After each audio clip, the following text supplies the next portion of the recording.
네, 작전 리포트 시작합니다. 허반석 어드바이저 만나보겠습니다. 안녕하세요. 안녕하세요. 네.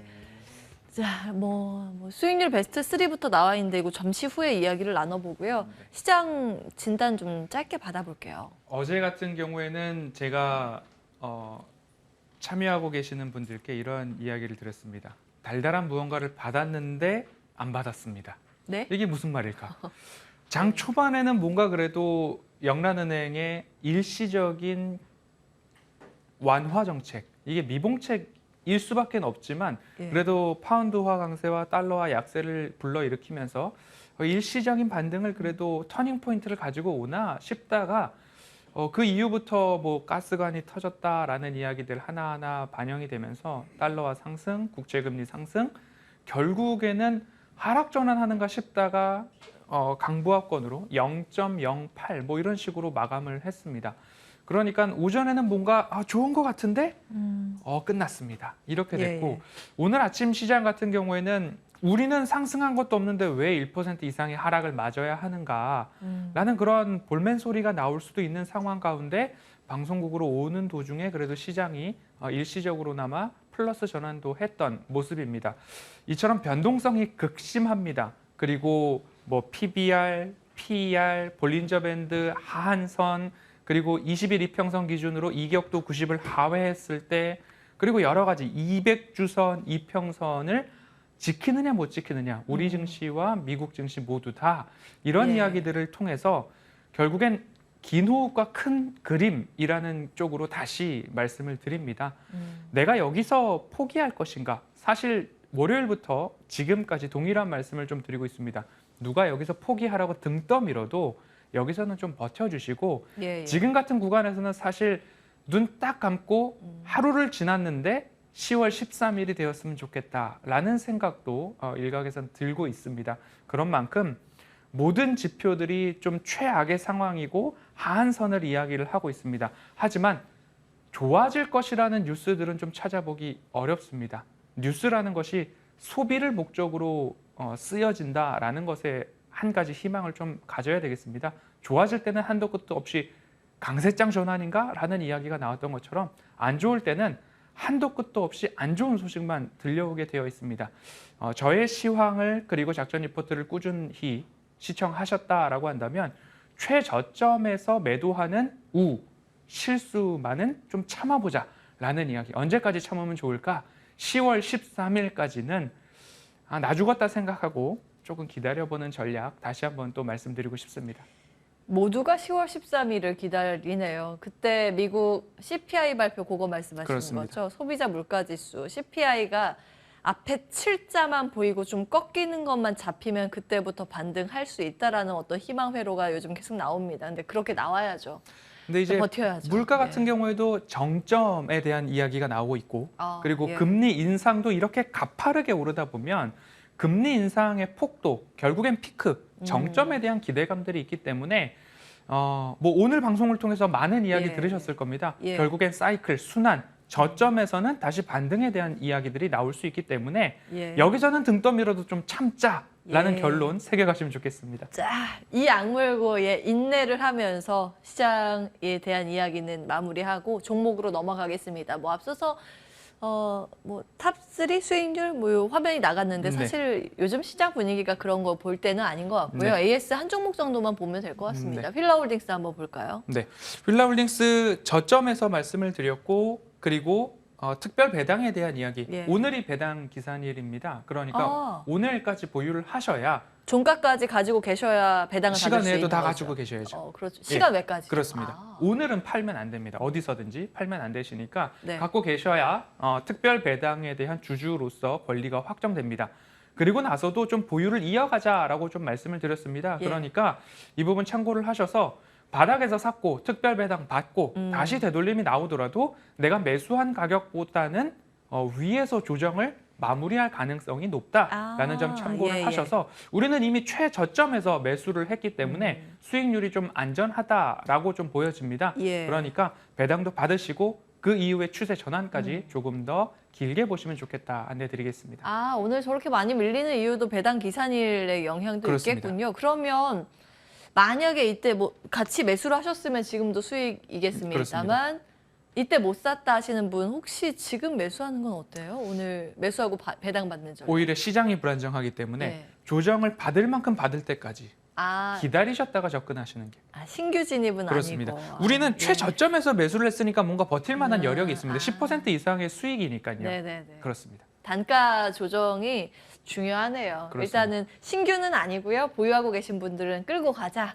예, 다음 보겠습니다. 저희 본론으로 들어갈까요? 국내 유일한 차량용 SW 기업 소프트웨어인가요? 그렇습니다. 모빌리티 산업. 현대그룹 내 정보회사 시스템. 그럼 앞에 현대가 들어갈 것 같은데요. 그렇습니다. 그래서 자율주행 거스를 수 없는 산업의 방향. 자율주행 시스템 쪽인데 그럼 현대 오토에버? 아, 예.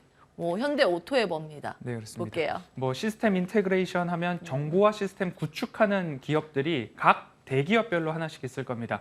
삼성그룹 같은 경우는 삼성 SDS, 예. 롯데는 롯데정보통신, SK는 SK CNC, 현대는 현대오토에버가 그 역할을 담당을 하고 있고 현대자동차 인증중고차의 온라인 플랫폼 관련된 쪽도 이곳에서 매출이 그리고 사업을 담당하고 있다라고 보시면 좋을 것 같은데요.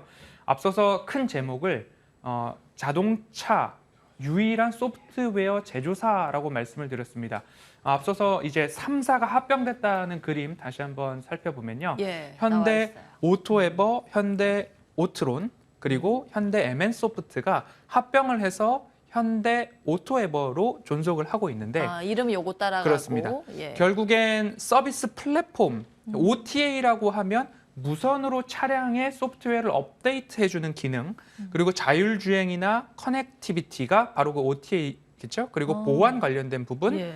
그런데 이 모든 자율주행이 디바이스가 다변화되고 있죠. 네. 차량뿐만 아니라 UAM, 도시명 항공 모빌리티는 운전사 없이 100% 먼저 자율주행으로 들어가야 사고 확률이 적기 때문에 그 부분에서도 자율주행이 필수적이죠. 나르는 택시에. 그렇습니다. 그 생각을 못했어요. 그리고 또 한 자율주행이 가지는 필요하군요. 로봇도 마찬가지로 사람이 로봇을 아이언맨처럼 입고 운행을 할 필요가 없겠죠.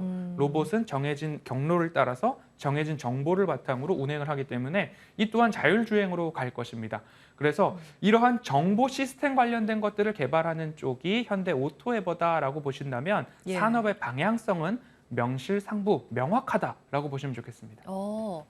사실은 이제 앞으로 자율주행의 시대가 더 크게 열릴 거라는 그렇습니다. 건 알고 있는데 어떤 기업이 선점할 것인가 이 차이였잖아요. 근데 국내에서는 현대그룹이라는 든든한 뒷배가 있기 그렇죠. 때문에 조금 더 주목을 하시는 것 네. 같습니다. 자, 내부 플랫폼 변화 이건 뭔가요? 이거 보면 점들이 많습니다. 이런 것들은 각 뭐 뒷창문을 제어하는 ECU, 예를 들자면 앞창문을 제어하는 ECU라고 하면 일렉트로닉 컨트롤 유닛이라고 해서 차량의 전자 제어를 하는 유닛들이 다 들어있는데 일종의 회로 뭐 이런 건가요? 그렇습니다. 뭐 창문을 올리거나 내리거나 에어컨이나 히터를 작동시킬 때 예. 그리고 와이퍼를 작동시킬 때 모든 것들 전자 시스템마다 하나하나 유닛이 들어있다라고 보시면 좋은데 이것이 이제는 DCU라고 해서 굵직굵직하게 예. 너는 운전자에게 정보를 제공해 주는 것을 다 담당해. 음. 너는 동력을 분산하는 것을 다 담당해. 그리고 너는 에어컨과 순환, 예. 공조와 관련된 것 다 담당해. 이렇게 굵직굵직하게 도메인, 구역을 정해서 제어하는 것을 DCU라고 하는데 이러한 것들을 개발하는 쪽이 현대 오토에버고 예. 앞으로는 도메인을 넘어서 차량용 컴퓨터 시대로 들어가게 된다라는 예. 거죠. 그러면 자율주행과 관련된 부분들, 소프트웨어와 관련된 부분들, 컴퓨터가 들어가 있고 지금도 마찬가지로 OTA, 무선으로 업데이트를 합니다. 그런 소프트웨어에 대한 필요성, 네. 그러니까 산업의 캐파, 그러니까 수요와 가격 모두 다 올라갈 수 있는 시장이 바로 이 시장인데 이 시장에서 소프트웨어를 개발하고 있는 회사가 현대 오토에버다라는 부분을 한번 표현을 했고요. 예. 지금 예, 실적을 이어서 보겠습니다. 자율주행이라는 것이 맞아요. 이제 내연기관 차에서 그게 다 전자제품으로 채워서 일종의 큰 스마트폰이 돌아다닌다. 네. 예, 큰 컴퓨터가 돌아다닌다. 이렇게 이해하시면 되는데요. 실적 추이 보겠습니다. 영업이익이 분기별로 늘어나고 있다라는 점 확인이 되고요. 예. 당기 순이익도 분기별로 늘어나고 있다. 영업이익률도 분기별로 성장하고 있다. 순이익률도 분기별로 늘어난다. 이게 3분기부터 그렇습니다. 예상치입니다. 여기는. 올해가 끝이냐? 그게 아니라 21년도, 22년도, 23년도, 24년도까지 아, YOY, QOQ 모두 다 예. 두 자릿수로 증가한다라는 전망치가 시장에서는 이미 팽배하게 나오고 있고 2분기 실적만 본다 하더라도 차량용 반도체 부족으로 인해서 차량 공급이 부족했으니까 예. 관련한 부품사, 소프트웨어사들도 실적이 좋지 않을 거야 해서 전망치가 좀 낮았는데 네. 시장의 컨센서스를 상회하는 영업이익을 좀 내기는 했습니다. 예. 전년 대비 감소하기는 했지만요. 이거는 제가 하고 넘어갈게요. 그렇습니다. 앞서서 이제 표로 확인을 하셨는데 이제 막대 그래프로 표현이 돼 있다고 보시면 됩니다. 이게 2021년이고 여기서부터는 추정치인데 사실은 거의 이제 절반 이상이 나왔기 때문에 실적이 여기서부터는 이렇게 급성장할 것으로 매출액, 영업이익 이렇게 예상이 되고 있습니다. 다음 보겠습니다. 소프트웨어 매출 비중, 이 빨간 건가요? 네, 그렇습니다. 그러니까 휴대폰 업체의 카메라 모듈을 만드는 회사들도 차량용 전장 부품을 할 때와 하지 않을 때의 밸류에이션, 예. 멀티플 차이가 있어야 될 텐데 이 회사도 마찬가지로 차량용 소프트웨어 매출 비중이 없다가 SI, 정보화 시스템 구축의 매출 비중이 컸다가 예. 지금부터는 차량용 소프트웨어 매출 비중이 20% 이상으로 올라가는 과도기에 있다라고 본다. 여기까지 그렇습니다. 올라가는 게. 예, 예. 그렇기 때문에 미래 성장성에 대해서 변한 게 없다. 사실 7월 달에 현대오토에버를 저희가 같이 매수를 했었거든요. 예, 그러면 그래요? 차트를 보면서 저랑 하기 전이군요. 그렇습니다. 예, 차트를 보면서 차트 대응 보겠습니다. 전략 보겠습니다. 이때 매수를 했나 그렇습니다. 봐요. 박스권을 크게 하나 두실 수 있고 그다음 추세선을 긋는다 하더라도 이런 예. 흐름들이 나오는데 추세선의 기울기는 그릴 때마다 조금씩 달라지겠지만 중요한 건 박스권이었죠. 박스권 하단을 꾸준하게 지켜왔던 모습들. 그래서 7월 달 박스권 하단에서 한 차례 매수를 했고 예. 그리고 상단에 도달하기 전에 목표가에서 한 5천 원 정도 부족했을 겁니다. 그곳에서 그래도 시장의 움직임들을 보면서 매도에 대한 이야기 전해드렸고요. 다시 한번 추세선 하단과 박스권 하단에 도달을 했는데 네. 시장의 변동성이 크기 때문에 이런 움직임들 나옵니다. 그런데 하나의 희소성을 말씀드린다면 최대 주주 및 특수관계인의 보유 비중이 75% 가까이 됩니다. 현대오토에버요? 그렇습니다. 거의 다 가지고 그렇습니다. 있네요. 그러면 오. 실질적으로 유통 주식수는 25% 내외이기 때문에 이런 거 일명 품절주라고 그렇습니다. 하나요? 주가 등락이 그래서 이렇게 움직임이 그랬군요. 나오지도 않는가 싶습니다. 그래서 시장에서 현대오토에버 실적치 모든 것들 변한 건 없습니다. 그런데 주가의 등락을 이용해 보자라는 이야기로 말씀을 드리도록 예, 하겠습니다. 가격 전략. 10만 원으로 말씀을 좀 드리는데요. 예. 시장이 빠질 때는 10만 원을 깰 것 같이 내려왔다가 시장이 다시 반등할 때는 뭐 10만 3천 원, 4천 원까지도 반등을 오고 있습니다. 그러면 우리는 변동성을 활용해서 가능한 아래에서 매수를 해보자라고 말씀드리고 싶고요. 목표가는 박스권 상단에 조금 못 미치는 14만 원 다시 한번 목표해 보도록 하겠습니다. 네. 현대오토에버 오늘의 종목으로 종목 분석을 심도 깊게 나눠봤습니다. 자, 오늘 9월의 마지막 거래일이잖아요. 그렇습니다. 오늘은 무료 공개 방송 하실 건가요? 네, 그렇습니다. 예. 월수금 공개 방송 진행하고 있고요. 여기서는 종목에 대한 뷰를 좀 집중적으로 말씀을 드린다면 무료 방송에서는 시황에 대한 이야기 예. 전해드리겠습니다. 여기까지 하겠습니다. 한 달 함께 해주신 여러분 고맙습니다.